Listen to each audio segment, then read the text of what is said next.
Bom dia e de regresso a mais uma aula de revisão de prato de estatística. Esta vai cobrir a última parte da matéria, relativa ao capítulo 9, sobre regressão linear simples. E, de uma maneira mais ou menos diferente do usual, esta aula vai ser uma aula de revisão e, ao mesmo tempo, eu vou fazer um exercício relativo a esta matéria.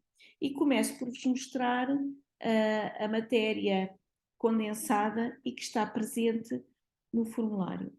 Portanto, este bloco de fórmulas que eu trago aqui foram copiadas do formulário. Nós vamos passar brevemente por cada uma delas, mas basicamente o que isto tem a ver é com o próprio modelo de regressão linear. Portanto, no modelo de regressão linear,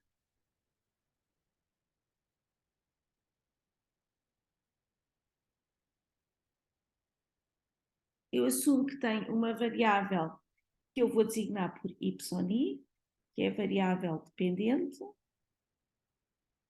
e que é uma variável aleatória.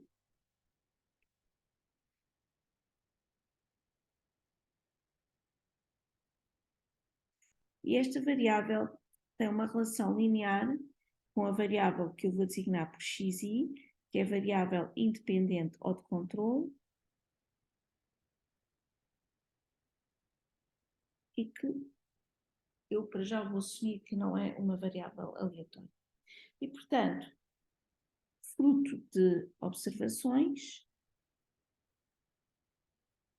nós vemos que não existe uma relação linear perfeita, mas que se eu recolher uma amostra de x e uma amostra de y, parece haver uma tendência linear que relaciona o y e o x. E, portanto, o modelo que nós vamos propor, e que pode ser ajustado ou não, é que a variável dependente depende linearmente da variável dependente.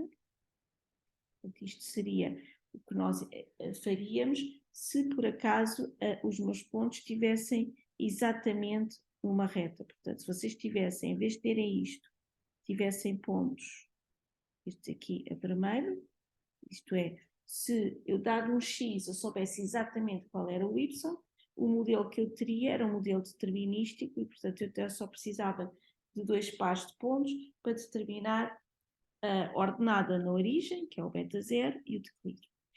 Neste caso, vamos um pouco mais, de uma forma mais abrangente, ou noutro contexto, um contexto aleatório, permitir que, ok, existe um comportamento tendencialmente linear, mas não é obrigatório que todas as observações estejam nesta reta. Portanto, em vez de ter esta situação, eu vou ter, aqui eu estava a pôr inicialmente, em que tenho alguma variabilidade em relação à pertença reta.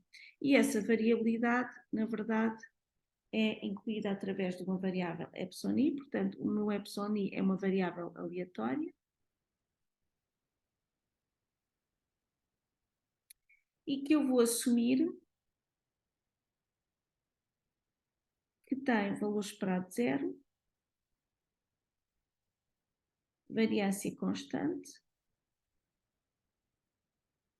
e que, além disso, a covariância de εi com εj é igual a zero, qualquer que seja o i diferente de j, o que não implica necessariamente independente. Portanto, isto são as hipóteses que eu vou chamar hipóteses iniciais, vocês vão ver que eu depois vou ter umas hipóteses adicionais, e com estas hipóteses eu tenho um modelo de regressão linear simples. A interpretação, portanto, a interpretação, tirando esta variável aleatória que representa a variabilidade que eu permito e que introduz o carácter aleatório no problema, para além desta variabilidade, o beta 0 e o beta 1 têm o significado usual. Portanto, o beta 0 é a ordenada na origem,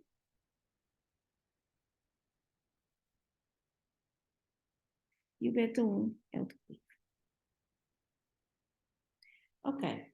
Bom, ao contrário do caso determinístico, em que, dados dois pontos, portanto, dois conjuntos, dois pontos no plano XY, eu consigo encontrar uma e uma só reta que passa por eles, portanto eu resolvo um sistema linear de duas equações entre duas incógnitas e eu encontro o beta 0 e o beta 1. No caso aleatório, não é isso que acontece, porque bom, eu posso dizer, posso achar, reparem que ela, como não está, os pontos não estão todos sobre uma reta, o que eu quero agora é encontrar a reta que melhor descreve esta variabilidade, ok? Portanto, que pode ser, não sei, pode ser esta,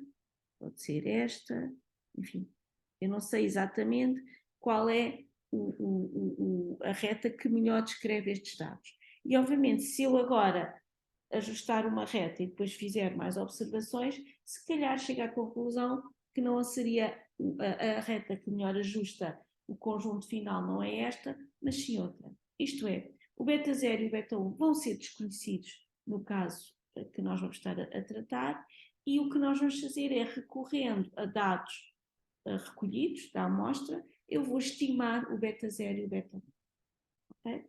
Portanto, quer o beta 0, quer o beta 1 são conhecidos. E agora o que nós vamos é, com base numa amostra, eu vou ter um x1 e um y1, um x2 e um y2, e assim sucessivamente. Esta é a minha amostra. O que nós vamos é estimar, e aqui a palavra-chave é estimar, os parâmetros desconhecidos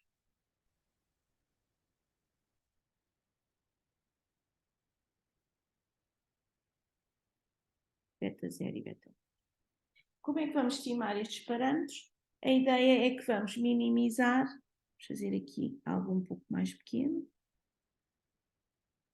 Suponham que eu tenho estes 3 pontos, para ser mais simples. O que eu vou fazer é, vou encontrar as estimativas do beta 0 e beta 1 que minimizam a soma dos quadrados das distâncias, portanto, entre o valor observado e o valor previsto pela reta. Portanto, o que nós vamos determinar é o que se chama os estimadores dos mínimos quadrados.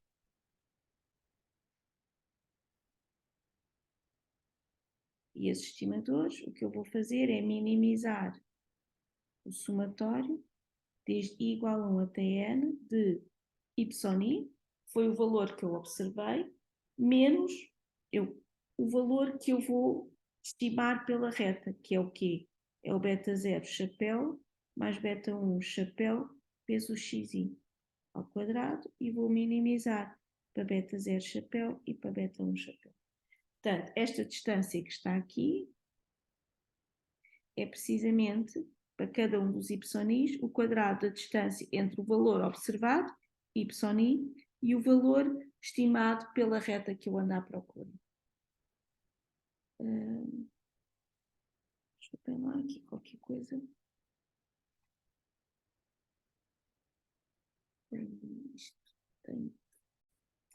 Portanto, esta distância que nós estávamos aqui a ver, para cada um dos pontos, é a distância entre o ponto que eu observei, que é o y, e o valor expectável de observar, se for esta a reta de regressão que melhor justifica, que melhor explica estes dados. Ok? E isto é que são os estimadores dos mínimos quadrados. E se vocês desenvolverem este quadrado e minimizarem a ordem beta 0 chapéu e beta 1 chapéu, vão obter precisamente os valores que estão no formulário. Portanto, voltando ao formulário, esta primeira entrada é o modelo. Reparem que daqui, e com estas hipóteses que nós temos, decorre que, podemos pôr já aqui, se eu quiser calcular, portanto o y é uma variável aleatória, se eu quiser calcular o valor esperado de y, isto é o valor esperado de beta 0 mais beta 1 xi mais epsilon i, quer o beta 0, quer o beta 1, quer o xi, são valores determinísticos, portanto o valor esperado deles é o próprio valor. e, portanto, fica apenas aqui com o valor esperado εi e, por hipótese, o valor esperado εi igual a 0. Portanto, o beta 0 mais beta 1 xi é o valor esperado do y para um dado valor de xi. Okay? Portanto, voltando aqui ao formulário, temos aqui o modelo sem as hipóteses e se vocês minimizarem aquela soma de quadrados, dá exatamente estes estimadores e por isto chamam-se estimadores dos mínimos quadrados. Portanto, tem o estimador do declive, que é o que deve ser primeiro calculado, e uma vez determinado este valor, eu posso calcular o estimador da ordenada da origem. Portanto, eu aqui tenho, digamos que o modelo de uma forma muito reduzida, aqui tenho o estimador dos mínimos quadrados do ordenada na origem, que é o beta 0 chapéu, e aqui tenho o estimador dos mínimos quadrados do declive. Ok. Portanto, para além dos parâmetros do beta 0 e do beta 1, eu tenho outro parâmetro que é a variância do erro, o sigma quadrado. E também resulta dos mínimos quadrados que esse parâmetro pode ser estimado e estas duas fórmulas são equivalentes. Ou estimam através desta diferença, em que o y chapéu é igual ao beta 0 chapéu mais beta 1 chapéu xi, que é exatamente o que eu coloquei aqui. Portanto, isto é o que no formulário está designado por y chapéu. Portanto, a estimativa dos mínimos, ou o estimador neste caso, dos mínimos quadrados da variância do erro é também a diferença, a soma dos quadrados da diferença entre o valor observado e o valor esperado para este modelo de regressão. Aliás, está aqui, não preciso pôr isto aqui, que já cá está. A dividir por n-2. Alternativamente, utiliza-se esta fórmula, e esta fórmula é mais usual nos exercícios, mas pode-se passar daqui para aqui, desenvolvendo este quadrado e substituindo o y e chapéu pelo beta 0 chapéu mais beta 1 chapéu x. Okay? Portanto, esta primeira parte tem a ver com o modelo de uma forma muito resumida, sem indicar as hipóteses, e depois os estimadores dos mínimos quadrados dos parâmetros, em que os parâmetros são o beta 0, o beta 1 e o sigma, ao qual corresponde os estimadores beta 0 chapéu, beta 1 chapéu e sigma chapéu. Muito bem. Portanto, isto tem a ver com as estimativas ou estimadores dos parâmetros. Depois disso, eu posso fazer outro tipo de operações e de questões do ponto de vista estatístico, porque reparem, suponham que eu tenho o seguinte exemplo, que eu tenho um conjunto de pontos, portanto eu recolhi uma amostra e agora vou fazer o gráfico da amostra, ou, enfim, vou representar a amostra no plano e chego a esta conclusão. Portanto, se isto forem os meus x e aqui forem os meus y.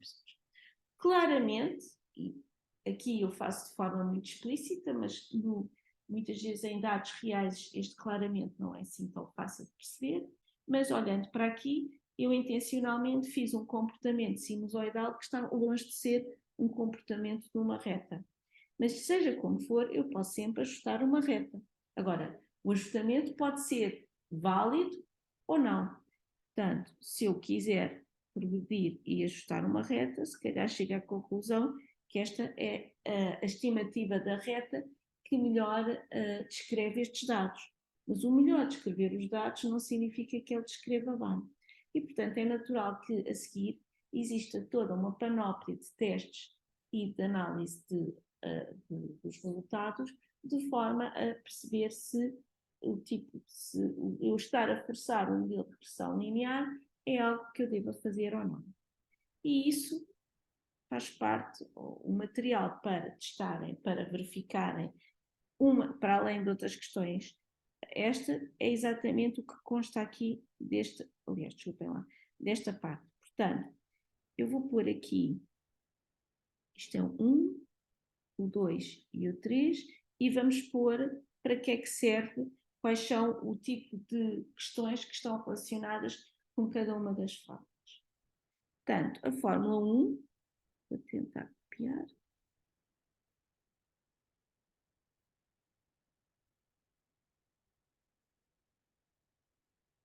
E que não funcionou. Cópia. Espera lá. Mais um pouco.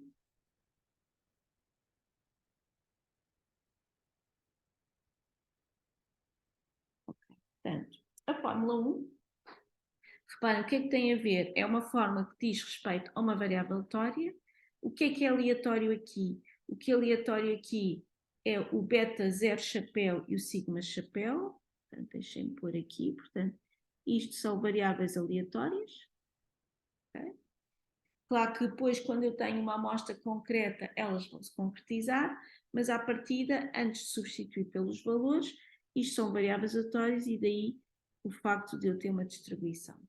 Ora, o que é que isto é? Isto, na verdade, vai ser uma variável fulcral. Se eu quiser fazer um intervalo de confiança, a 1 menos alfa, para beta 0. Portanto, se eu quiser fazer um intervalo de confiança para a ordenada na origem, esta é a variável fulcral que eu devo utilizar. E a partir do momento em que eu decido e que eu percebo que esta é a variável fulcral, o procedimento depois é idêntico ao procedimento que nós vimos no capítulo 7 sobre intervalos de confiança. Portanto, as restantes etapas seguem o método geral da variável fulcral.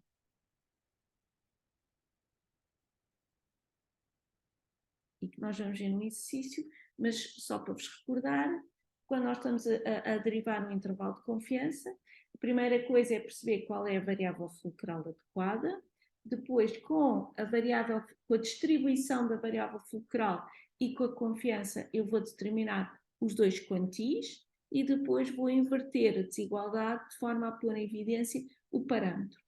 Neste caso, sempre que vos peçam um intervalo de confiança para a ordenada de origem no modelo de regressão linear, esta é a variável fulcral, depois, como tem uma distribuição T, a T assimétrica, vão buscar os quantis de probabilidade alfa sobre 2 e 1 menos alfa sobre 2, mas na verdade basta ir buscar um deles, que eles são simétricos, e depois enquadram esta variável pelos dois quantis e põem o beta 0 em evidência. Ok?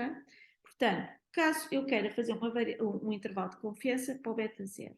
Da mesma maneira, se eu quiser fazer um teste de hipótese para beta 0, se vocês recordarem, os testes de hipótese, depois de eu indicar quais são as hipóteses e quais são as condições, eu começo por indicar qual é a variável fulcral e a partir daí eu depois faço o teste. Isto é, substituo o parâmetro que está em H0 na variável fulcral, passando a ter uma estatística de teste, calculo o valor observado da estatística de teste e depois construo a região de rejeição.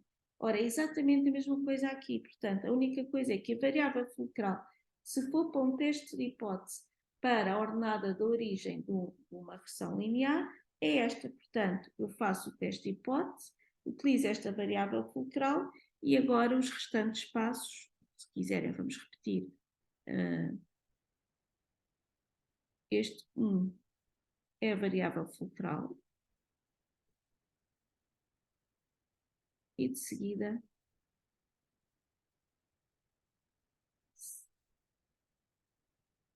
temos os passos usuais num teste de hipótese.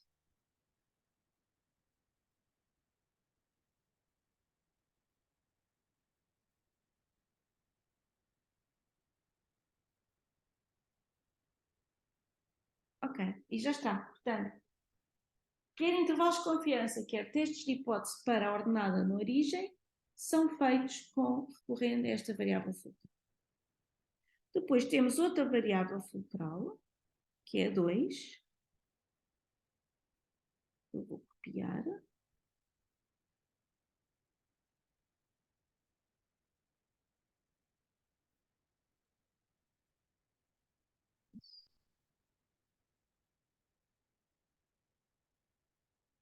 Portanto, esta.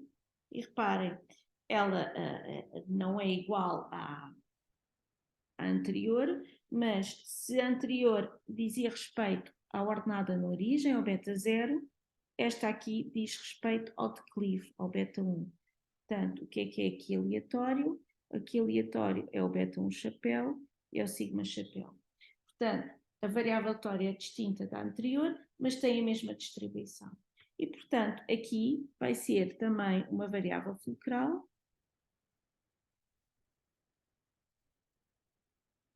Se eu quiser fazer um intervalo de confiança a 1 menos alfa para o declive, ou se eu quiser testar um teste de hipóteses para beta 1. E o teste de hipótese para beta 1 é um dos testes que nós fazemos mais frequentemente. Deixem-me só colocar aqui uma nota. Vocês verão que em alguns exercícios aparece testar a significância do modelo de regressão linear.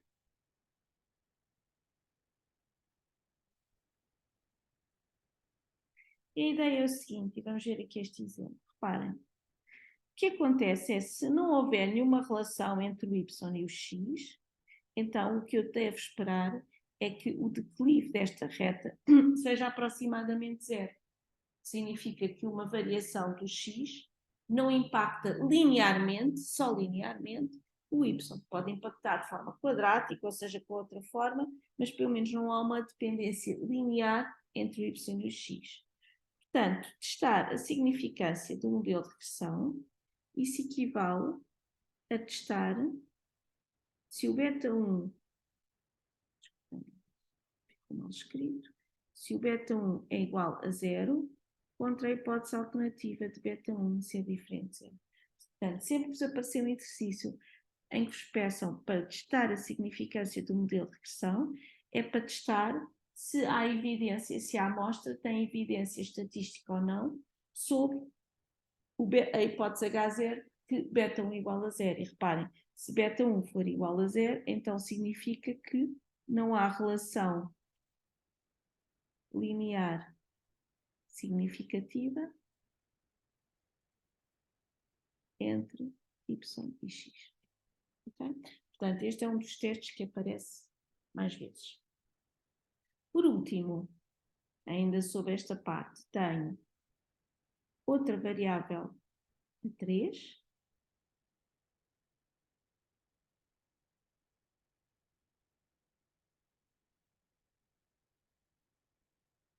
e a 3 envolve o quê? Envolve o beta 0 mais o beta 1 x0. Portanto, o que é que isto é? Isto aqui é o valor esperado de y para um dado valor x0. E isto aqui que está é o valor esperado de y dado um x0 estimado. Portanto, o que eu estou a fazer é a diferença, tal como está nos outros, estou sempre a fazer a diferença entre os estimadores e os parâmetros, e o parâmetro que é desconhecido. Mesma coisa para aqui. Portanto, esta variável vai ser a variável fulcral. Se eu quiser um intervalo de confiança 1 menos alfa para o valor esperado de y dado um x0. Portanto, aqui isto pode aparecer escrito de diversas maneiras, mas digamos que é o valor esperado de y quando o x toma o valor x0.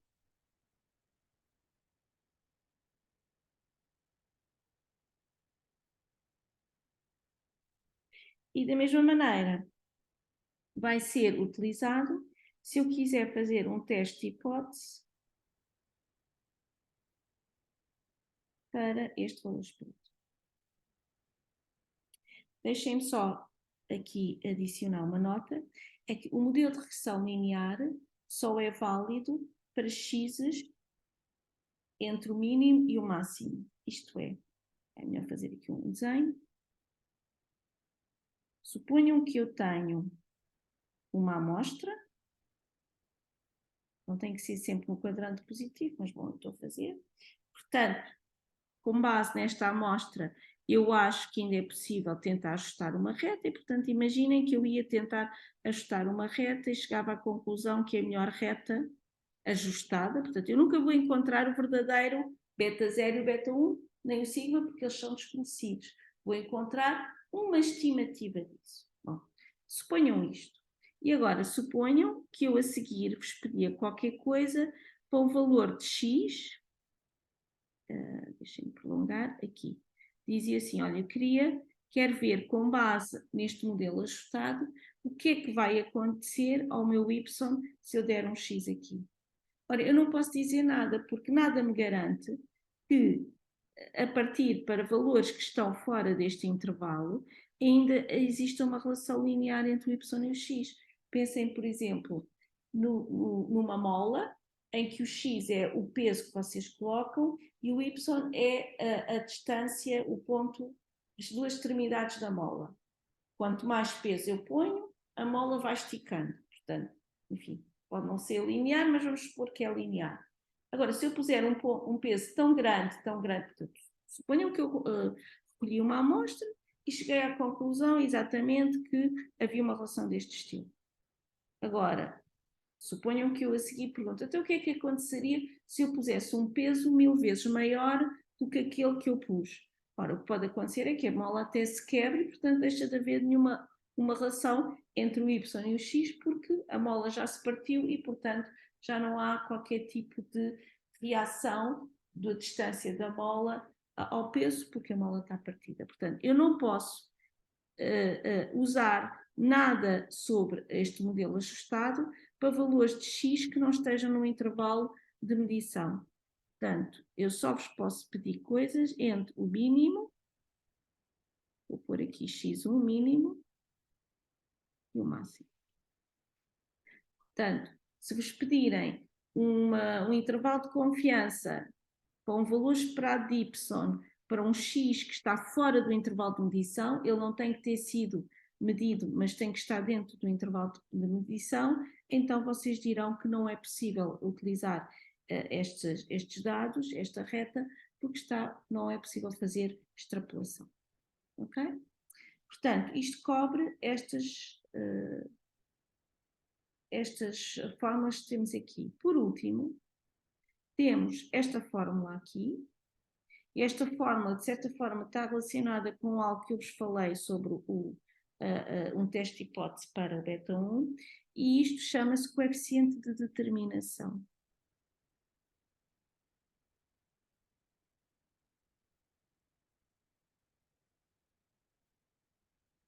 E o coeficiente de determinação, que eu vou buscar,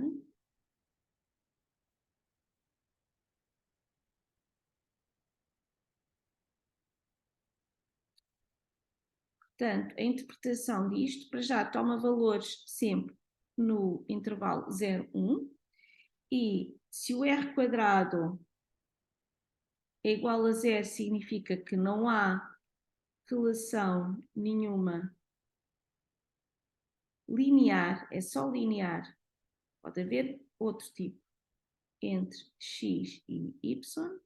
Se o r quadrado for 1, significa que o y é exatamente um beta 0 mais um beta 1 x. Portanto, nem sequer existe aleatoriedade. É uma relação afim entre o y e o x. Valores entre eles, os dois. Portanto, o r quadrado vezes 100%, na verdade, e já sabemos que r quadrado vezes 100% está entre 0 e 100%, isto é a percentagem de variabilidade de y explicada pelo modelo de regressão linear.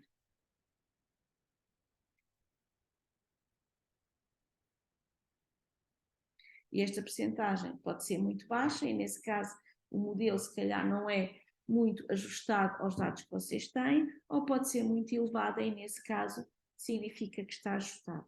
Reparem que estes são os casos extremos em que não há qualquer tipo de relação linear, e a relação é perfeita, portanto nem sequer há aleatoriedade, é uma relação determinística. Okay? Portanto, isto é um resumo muito rápido da matéria correspondente à regressão linear e, portanto, agora o que eu proponho é fazermos um exercício sobre regressão linear em que, enfim, não vamos passar por todos os tipos de questões que pode haver, mas vamos fazer questões que são muito parecidas com o que tem aparecido nas provas de avaliação. Relembro que vocês têm as provas todas resolvidas na página. Ok, portanto, o exercício que eu trago, deixa-me só passar, é de um exame, que eu já não me lembro, onde eu fui retirar dos exames passados. Okay, portanto, vamos fazer aqui um exemplo. O exemplo diz-me o seguinte: a determinação da resistência ao cisalhamento, que é a variável y, de soldas por pontos é relativamente difícil, enquanto que a medição do diâmetro da solda x é relativamente simples. Portanto, aqui já vos estou a indicar que y vai ser a minha variável tórica, vai ser a resposta, e portanto é o que eu quero modelar, e o x é a minha variável independente de controle. Um conjunto de 10 medições independentes conduziu aos seguintes resultados respeitantes a φ em polegada e y em psi. Ok, portanto, na verdade, o que eu preciso é destes dados que estão aqui, porque se nós olharmos, eu já vou buscar as fórmulas, são os dados que eu preciso. Reparem, também me dizem qual é o valor máximo e o mínimo dos x. Portanto, significa que eu só posso utilizar um modelo de regressão linear para x correspondentes, que constem no intervalo 0,04 a 0,4. Portanto, a linear, o que é que me perguntam? Considero um modelo de regressão linear simples de y em x. Só para, eu esqueci-me só de dizer uma coisa, portanto vou ter que voltar atrás. Portanto, estas são as hipóteses iniciais, que o valor esperado é 0 dos y, a variância é sigma quadrado e a covariância é nula. Quando eu chego a esta parte das variáveis focais, eu estou a utilizar, eu tenho que, uma hipótese adicional, vou escrever aqui, eu me esqueci de escrever. Portanto, para além de admitir que os epsonis têm valor esperado zero, variância sigma quadrado e covariância nula, eu vou admitir que os epsonis são variáveis aleatórias com distribuição normal zero sigma quadrado e são independentes.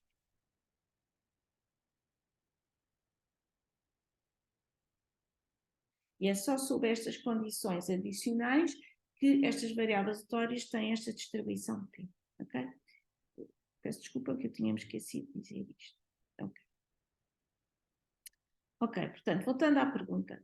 Considera um modelo de regressão linear simples de y em x e determina a estimativa de mínimos quadrados do valor esperado da resistência ao cisalhamento de uma solda com diâmetro igual a 0,25 polegadas. Portanto, o que é que eu tenho? Eu tenho um modelo e, uma vez que eu não estou a fazer nem intervalos de confiança nem teste de hipótese, eu não preciso de hipóteses adicionais, portanto, o meu YI é um beta 0 mais beta 1 xi mais εi, em que os εis, vamos repetir, o que já tínhamos, e a covariância é igual a 0. Agora, eu sei que o modelo pode ser utilizado para x entre 0,04 e 0,4. E agora estão-me a dar um valor de x0 igual a 0,25, que pertence a este intervalo. Portanto, como pertence ao intervalo, eu consigo usar os resultados sobre regressão linear. O que é que me pedem? Portanto, pede-se a estimativa de mínimos quadrados do valor esperado da resistência ao cisalhamento de uma solda.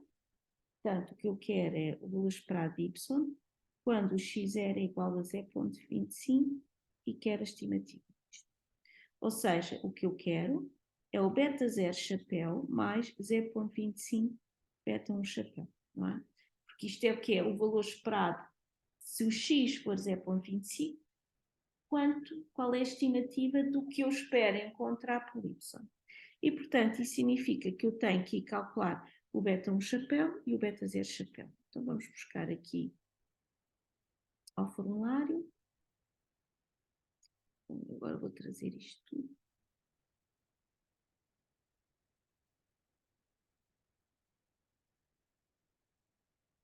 Portanto, eu aconselho sempre no exame escreverem as fórmulas, elas estão no formulário,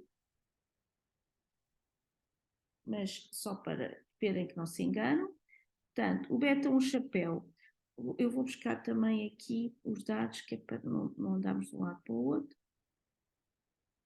Eu depois tenho aberto no meu computador a resolução que eu preciso sempre de ter, que é para termos os valores. Ok, portanto vou deixar aqui. Portanto, o beta 1 chapéu, o que é? O beta 1 chapéu é o quociente do somatório do xi vezes yi, que é 6.872,25, menos o n é 10, vezes o x barra é 2,325 sobre 10, vezes o y barra, e o y barra é 22.860 sobre 10. Portanto, isto é esta parte. E agora ainda me falta esta, que é o somatório do xi ao quadrado, é 0,697,425, menos 10 vezes o x barra ao quadrado. Portanto, estou só a passar os dados e eu aconselho-vos a fazerem isso, porque se enganarem nas contas, é só um engano de contas, mas fizeram o resto correto. Portanto, deixem-me consultar a resolução e isto dá que o beta 1 chapéu é aproximadamente 9.927. Eu vou pelo menos casas decimais. Ok, portanto, já tenho o beta 1 chapéu. O beta 0 chapéu é igual a quê? Ao y barra, portanto é 22.860 sobre 10, menos o beta 1 chapéu, que é 9.927,8, vezes o x barra, que é 2,325 sobre 10. E isto dá menos 22,2142. Ok, portanto, com isto, o que é que eu sei? Portanto, não podem escrever, portanto, eu vou pôr aqui erros comuns, não podem dizer que isto, que o yi,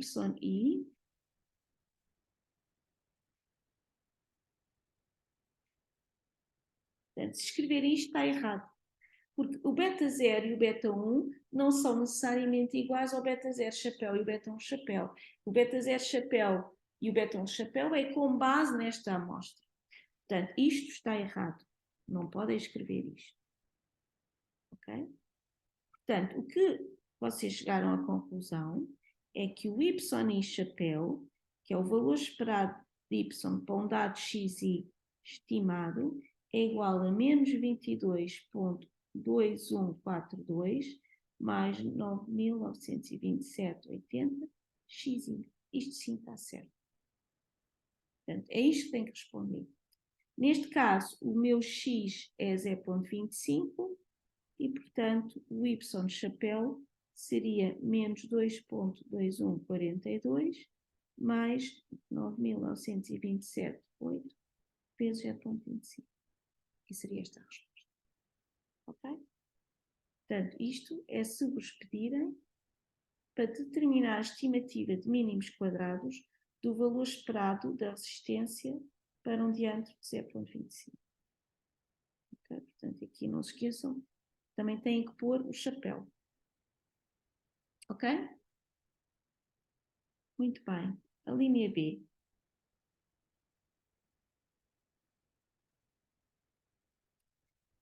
Uma engenheira mecânica defende a conjectura de que o beta 1 é igual a 10.000, ao passo que um engenheiro de materiais é da opinião contrária. Após ter enunciado as hipóteses de trabalho que entender convenientes, teste H0 ao nível de significância de 5%.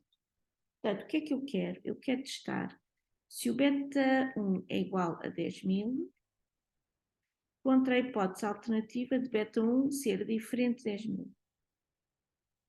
Portanto, o que é que eu tenho? Eu tenho um teste de hipótese para o declive. Ora, para fazer este teste de hipótese, nós já vimos que a variável fulcral era esta.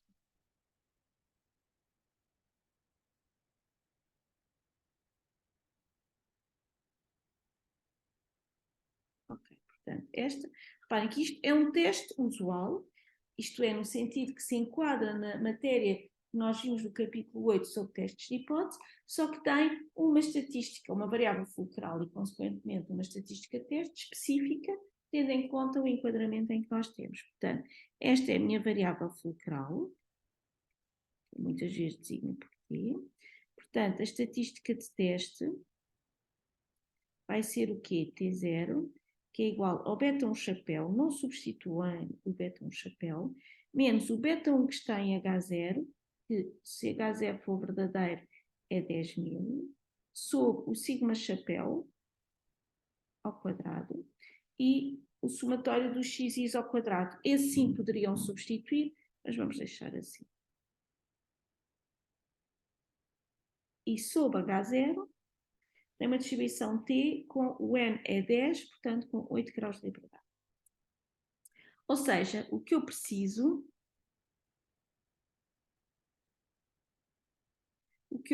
é encontrar o valor observado da estatística de teste. E para isso eu preciso do sigma chapéu. Portanto, o sigma chapéu, vamos buscar a fórmula do sigma chapéu, do sigma quadrado, na verdade. Temos duas fórmulas, mas é sempre, a maior parte das vezes, é esta que nós utilizamos, porque já tem aqui o beta 0 e o beta 1 chapéu, já estão aqui incorporados. E nós já os calculamos, portanto, vamos copiar esta fórmula.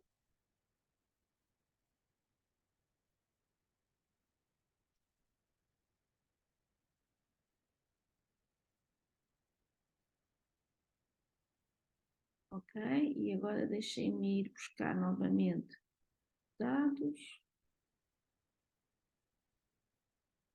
A regressão tem contas, não há como fugir a isso. Portanto, daqui vem que o meu sigma chapéu é 1 sobre o n é 10, portanto 1 oitavo, de o y quadrado, que é, este tem números muito grandes, mas paciência, menos o n, que é 10, vezes o x barra ao quadrado. E o x barra, que é até mais fácil, é 2.286 ao quadrado. Portanto, já dividi este por 10, não é? Portanto, isto é a primeira parte, menos o beta 1 chapéu ao quadrado, estes são todos números elevados, 89, 27, 80. Desculpem, isto aqui é o menos, não é igual, ao quadrado, vezes o somatório do x ao quadrado, por aqui só as três casas decimais, menos 10 vezes o x barra ao quadrado.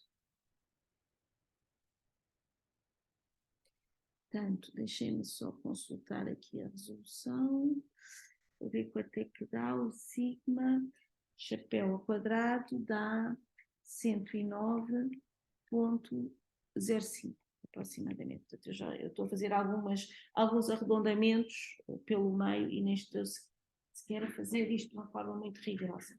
Ok.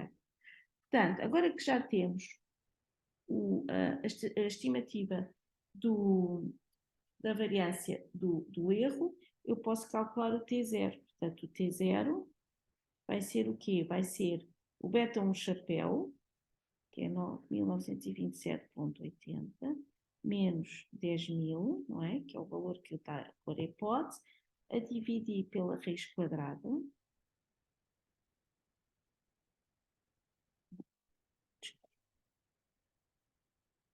De 109,05, que é o sigma chapéu ao quadrado, sobre o somatório do xi ao quadrado, que é 0,697, menos 10 vezes o x barra ao quadrado.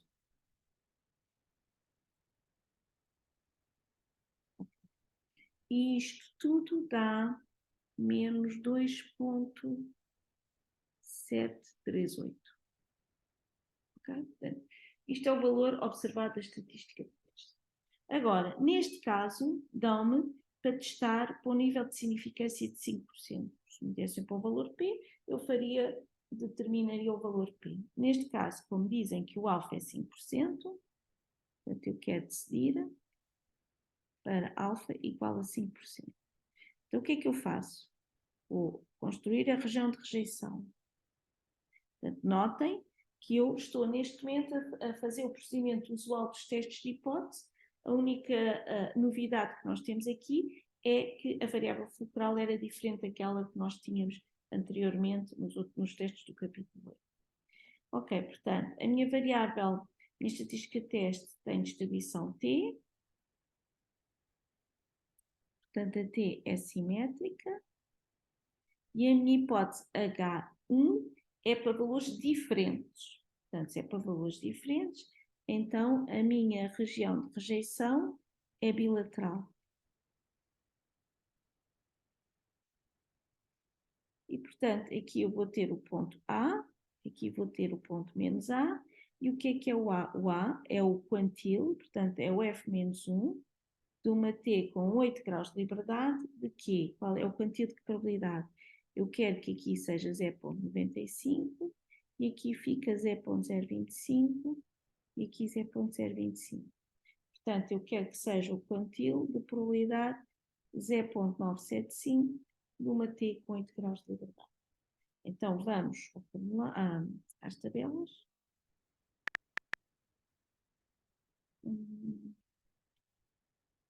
Portanto, eu acho que é exatamente esta é a T. Tenho uma T com 8 graus de liberdade e quero o quantil de probabilidade 0,975, que é este ponto aqui, 2,306. Ok? Portanto, eu vou rejeitar H0 se o valor observado da estatística de teste, o módulo, for maior que 2,306. Ora, neste caso é. Ok? Portanto, o valor observado da estatística de teste está aqui. Portanto, como o T0 é menos 2,738, que é menor que menos 2,306, então H0 deve ser rejeitada para alfa igual a 5%. Okay?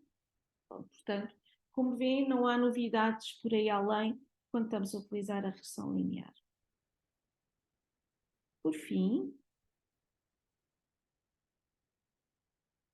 quero calcular e interpretar o coeficiente de determinação do modelo ajustado. Ok, portanto, o coeficiente de determinação, vamos buscá-lo outra vez. O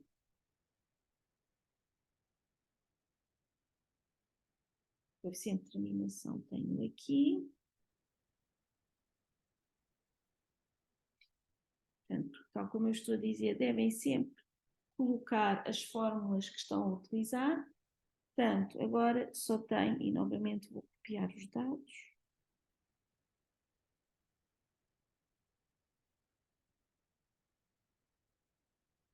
Portanto, o coeficiente de determinação vai ser igual a quanto? O somatório de x e y is, que é 6.872,25, menos o n, que é 10, vezes o x barra, que é 0,235, vezes o y barra, que é 2.280.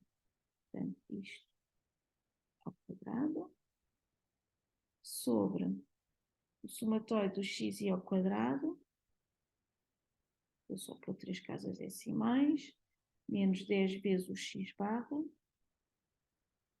ao quadrado, vezes o somatório dos y ao quadrado,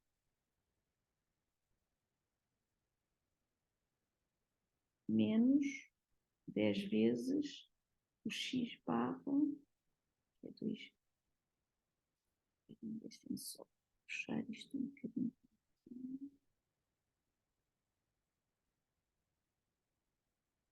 Um bocadinho. Portanto, o y barra é 2286 ao quadrado. Okay. Portanto, se fizerem as contas, eu tenho-as aqui, está aproximadamente, okay, que é um valor muito elevado. Portanto, cerca de 99% da variabilidade de y é justificada pelo modelo de regressão linear, que é um modelo quase perfeito. Portanto, o que acontecerá certamente é que não há quase aleatoriedade nenhuma. Portanto, o beta 0 é negativo, vocês devem ter algo deste estilo,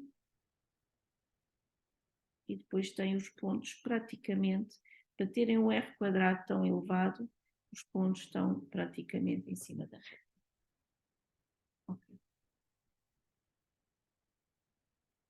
E pronto, portanto, este era um exercício. Este exercício não tinha intervalos de confiança, mas quer dizer, a partir deste momento, fazer um intervalo de confiança é exatamente o mesmo estilo que nós faríamos os outros, a única coisa é que teremos que ir buscar as variáveis fulcrais, e portanto, com isto terminamos a matéria do curso, e eu espero que tenha sido, que apesar de ser muito rápida esta aula sobre regressão linear, de qualquer forma a regressão linear traz alguma, claro que fica por dizer coisas que são relevantes e que são muitas vezes ditas nas aulas teóricas, mas não nesta aula de revisão, e que do ponto de vista prático são significativas. Portanto, muitas vezes o que se faz depois de ajustar um modelo de regressão linear é uma análise, é um diagnóstico dos resíduos. O que é que são os resíduos? É a diferença precisamente entre os valores que eu observei, aqui neste gráfico são estes valores a azul, e os valores que estão previstos pela reta. E, portanto, muitas vezes o que a seguir se faz é calcular estes desvios e depois verificar, por exemplo, as hipóteses que eu tenho sobre eles. Isto é, estes desvios, estes resíduos, que é o que se chama resíduos, devem ser observações, realizações destas variáveis. E, portanto, faz sentido depois verificar ou testar se o valor esperado é zero, se a variância é constante, se a covariância é nula e, se for necessário, assumir a normalidade, que é o caso, por exemplo, quando chegamos aqui. Reparem que aqui, a partir do momento em que eu vou fazer um teste de hipótese, eu vou assumir não só que o valor esperado é zero e a variância é constante, vou assumir que os epsonis, na verdade, são independentes e identicamente distribuídos com distribuição normal 0 sigma quadrado, e, portanto, faz parte desse diagnóstico dos resíduos testar a independência dos próprios e se têm distribuição normal. Mas, bom, isso não é, neste momento, a matéria em avaliação, em particular nos exames de prova de estatística, embora seja algo que é interessante e bastante importante para as aplicações. Portanto, a minha parte é só. Muito obrigada pela vossa presença e até uma próxima.